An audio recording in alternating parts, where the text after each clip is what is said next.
travel. Now everybody is traveling by air. Nobody would like to spend three days and 4 nights in a train going to from Delhi to Chennai or going there from Delhi to Trivandrum. And cost-wise also is not much.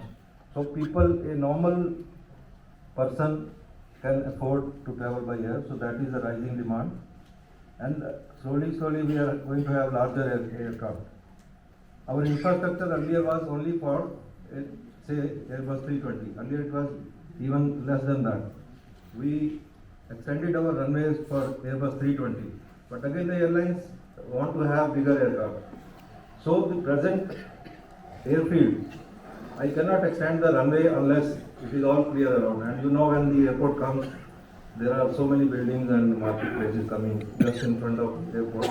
So we do not get the obstacle limitation surfaces. We have lot of constraints in going for the larger runways because of the obstruction around. So that won't be safe. Restrictions for the airport passenger terminals. Again, we don't have space to construct so many terminal buildings. And my topic here is basically lack of available airspace. You must be knowing that Delhi is a very sensitive place. Our 1/3 airspace is rather 1/4, you can say, covered by so many restricted areas and prohibited areas. So we cannot bring aircraft from all the sides. Whereas at other airports where there are no restrictions, I can bring aircraft from east, west, north, south. Here it is not possible because we have to avoid some airspace. I think this presentation, when I talk about airspace planning and airspace infrastructure, I would like to say that, as Mr. Agarwal has told, what we have done in airspace capacity enhancement. During 2015, we had a very good committee and meeting with the Air Force people and Army people, and we call that concept as flexible use of airspace.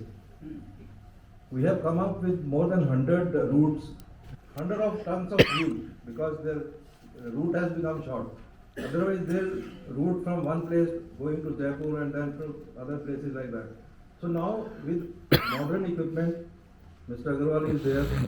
During his time, we had secondary radars and lot of automation systems. So controllers feel comfortable giving direct routing. Otherwise, during my time in 1990s, we were having only primary radars.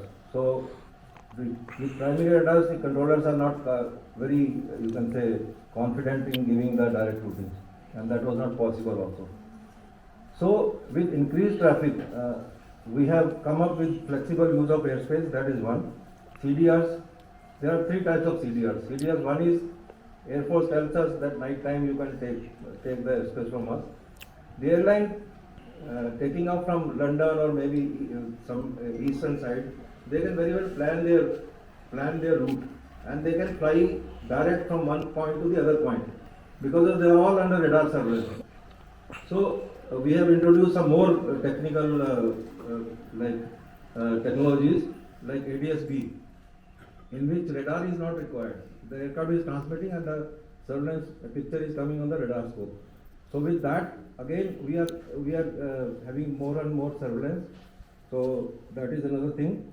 Reduction of separation, again, that is required. But see, in civil aviation, if you want to implement something new, you have to have the certified equipment. Your controllers should be trained accordingly. There are so many things, and you have to see that you are meeting the target level of safety, because safety is the uppermost, that's the most important thing for a air traffic controller.